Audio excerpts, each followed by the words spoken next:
Good morning, Highlands Presbyterian. And this is the Sunday after Christmas. And because we're talking about Christmas, let's talk about presents.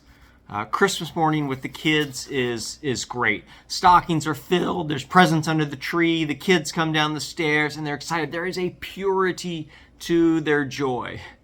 And then sometimes you have to keep them from vigorously shaking presents in case there's something breakable. I read about a family where the kids were running around the house the week before Christmas and they were putting their own toys in boxes and then they were shaking the boxes to see what they would sound like so they'd have clues as to what presents might be. And I realize the next generation is smarter than I was.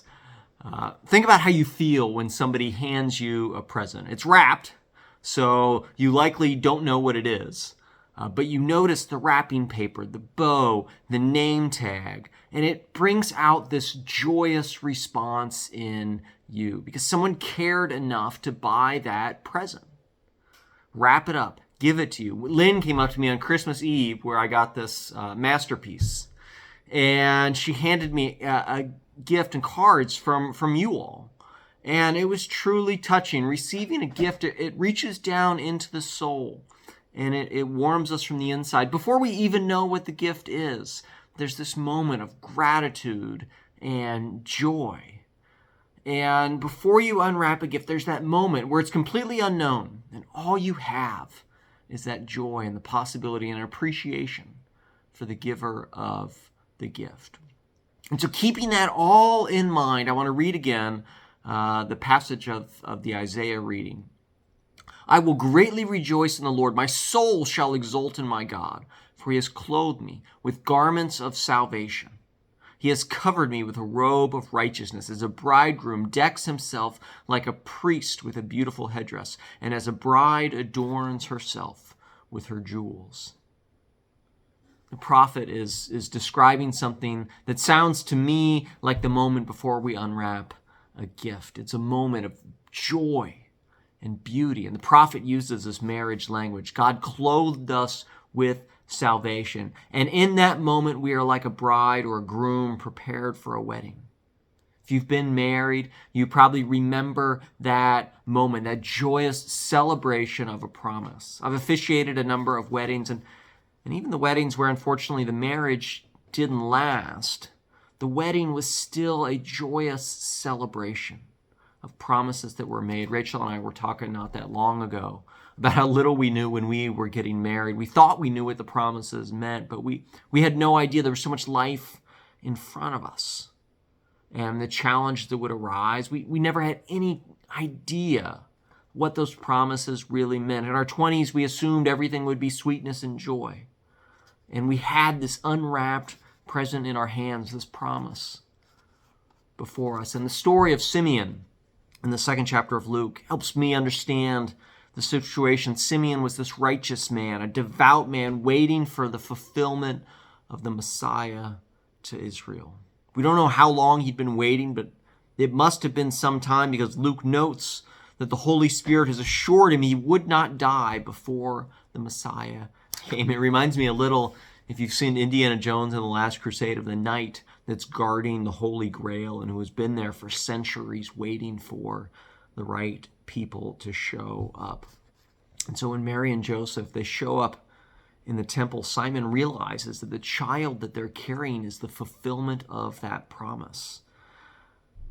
And I'm sure it is not what Simeon expected.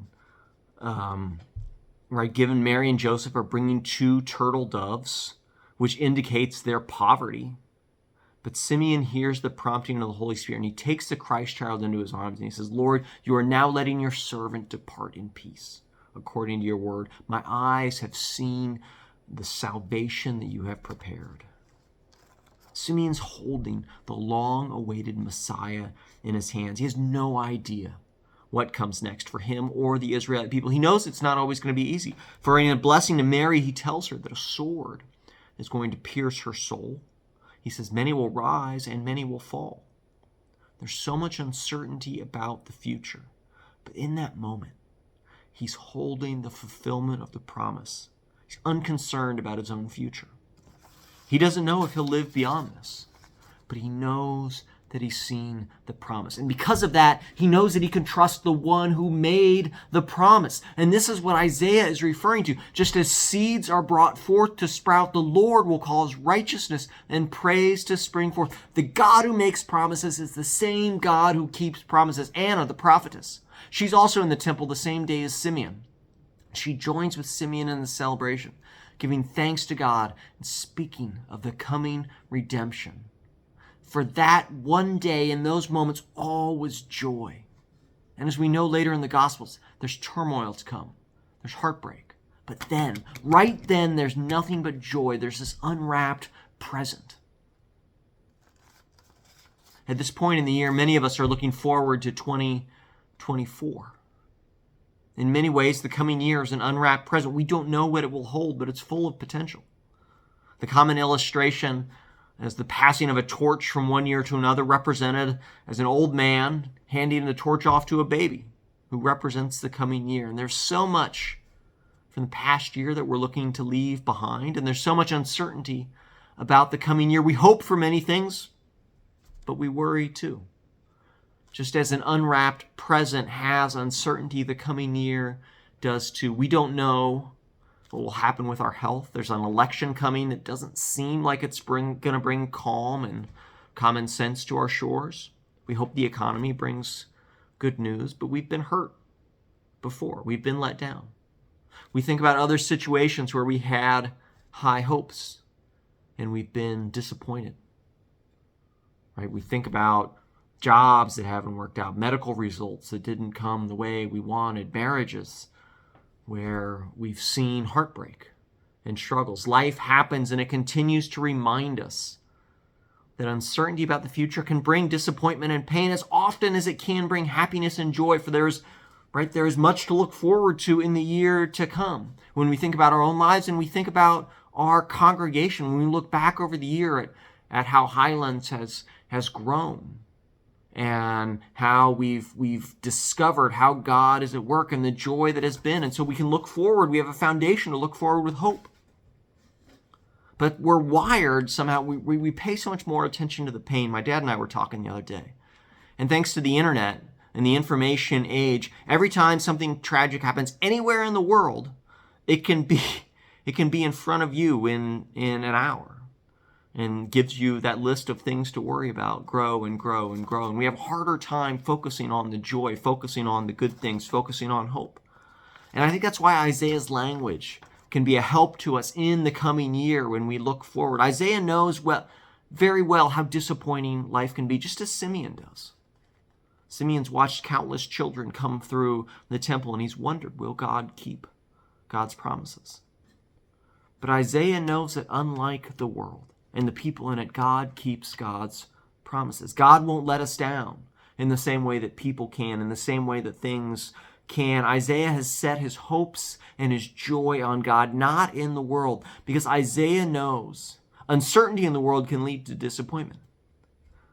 But the only uncertainty we have with God is because we don't fully realize how good God is. And God is actually far better and far greater than we can even imagine. And towards the end of the reading, the prophet says the amazing thing about God is that we shall be a crown of beauty in the hand of the Lord.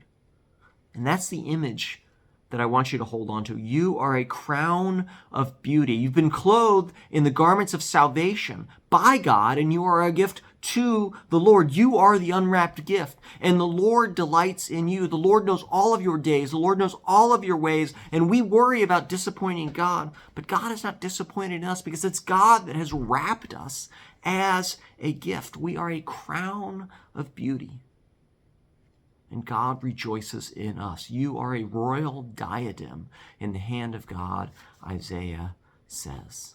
And so we can set our hope in that because God finds joy and delight in us. And so, friends, as you think about what 2024 might bring, I hope you find some time to think about yourself in this way every day. You are a crown in God's hand. Just as Simeon found delight in the Christ child that was brought into the temple, despite an uncertain future, God finds delight in you. God has clothed you in salvation.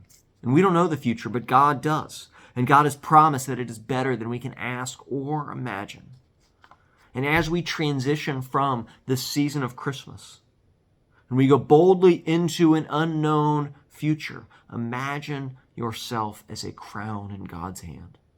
Think of God looking at you with the same delight that you hold when you hold an unwrapped present in your hand. You are a gift prepared by God, and God delights in receiving you. You are the gift God is striving for.